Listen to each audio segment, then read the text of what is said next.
মৃত্যুর পর মানুষের রূহ কোথায় যায়? মানুষের মৃত্যুর পর রূহ সমূহ স্তর অনুসারে বারজাকে বিভিন্ন স্থানে অবস্থান করে। কোন রূহ ঊর্ধ্বজগতের সর্বোচ্চ ইল্লিনে অবস্থান করে। এগুলো হলো নবীদের রূহ। তাদের রূহ পরস্পর মর্যাদা অনুসারে বিভিন্ন স্থানে থাকে। যেমন নবী সাল্লাল্লাহু আলাইহি ওয়াসাল্লাম মিরাজের রাতে দেখেছেন। আবার কিছু রূহ সবুজ পাখির পাখিস্থলিতে করে জান্নাতের যেখানে ইচ্ছা সেখানে উড়ে বেড়ায়। এগুলো শহীদের আত্মা। তবে সব শহীদের আত্মা এভাবে উঠতে পারবে না, কেননা কিছু শহীদের আত্মা ঋণ বা অন্যের হকের কারণে জান্নাতের দরজায় আটকে যায়। যেমন মুসনাদে আহমদে বর্ণিত আছে, এক ব্যক্তি নবী সাল্লাল্লাহু আলাইহি ওয়াসাল্লামের কাছে এসে বললেন, হে আল্লাহর রসুল, আমি আল্লাহর রাস্তায় শহীদ হলে আমার জন্য কি রয়েছে? রসুল সাল্লাল্লাহু আলাইহি ওয়াসাল্লাম বললেন, জান্নাত। লোকটি যখন চলে যাচ্ছিলেন তখন রসুল সাল্লাল্লাহু আলাইহি ওয়াসাল্লাম তাকে বললেন, তবে ঋণ ব্যতীত। জিব্রাইল আলাইহিস সালাম এইমাত্র আমাকে এ কথা গোপনে জানিয়ে গেলেন। মুসনাদে আহমদ হাদিস নাম্বার 17,253। আবার কারো রূহ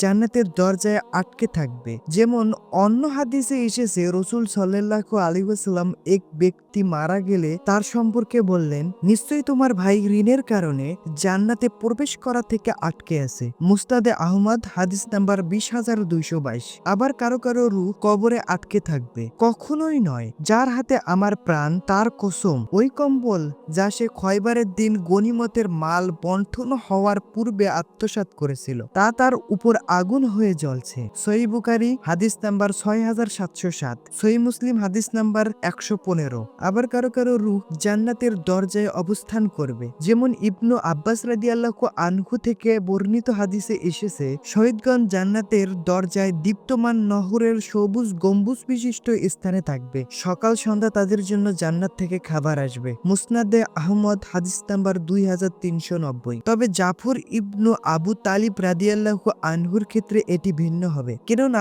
আল্লাহ তার দু হাতের বিনিময়ে দুটি ডানা দিয়েছেন, যা দ্বারা তিনি ইচ্ছামতো জান্নাতের যেখানে খুশি সেখানে ঘুরে বেড়াতে পারবেন। আবার কারো রূহ জমিনে আবদ্ধ থাকে, তার রূহ উদ্দ আসমানে যায় না, কেননা এসব রূহ জমিনের নিম্নে থাকার রূহ। জমিনে অবস্থানরত রূহগুলো আসমানে অবস্থানরত রূহের সাথে মিলিত হবে না। যেমন আসমানে অবস্থানরত রূহগুলো জমিনে অবস্থানরত রূহের সাথে মিলিত হবে না। যেসব রূহ দুনিয়াতে রবের পরিচয় লাভ করেনি, তার ভালোবাসা অর্জন করেনি, তার জিকির করেনি, তার সাথে বন্ধুত্ব অর্জন করেনি, তার নৈকট্য লাভ করেনি ইত্যাদি রূহ হলো জমিনে অবস্থানরত রূহ। মৃত্যুর পর শরীর থেকে তাদের রূহ বের হলে তা জমিনেই অবস্থান করবে। এমনই ভাবে ঊর্ধ্বমুখী নফস সমূহ যা দুনিয়াতে আল্লাহর ভালোবাসায় জিকির, নৈকট্য লাভ ও বন্ধুত্ব স্থাপনে সর্বদা ব্যস্ত ছিল, সেগুলো শরীর থেকে আলাদা হওয়ার পরে তার উপযোগী ঊর্ধ্বজগতের রূহের সাথে মিলিত হবে।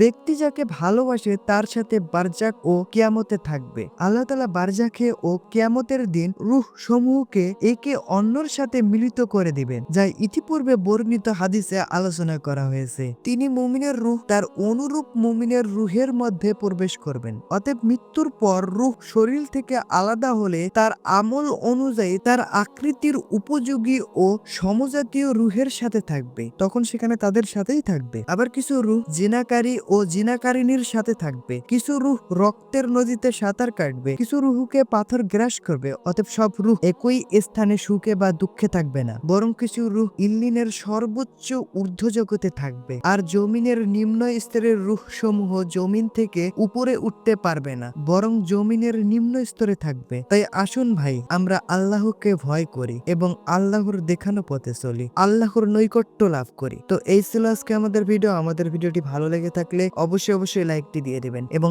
এর পরবর্তীতে কি বিষয়ে ভিডিও চান সেটি কমেন্ট বক্সে জানিয়ে দিবেন। তো দেখা হবে নতুন আরেকটি ভিডিওতে। সেই পর্যন্ত আল্লাহ হাফেজ।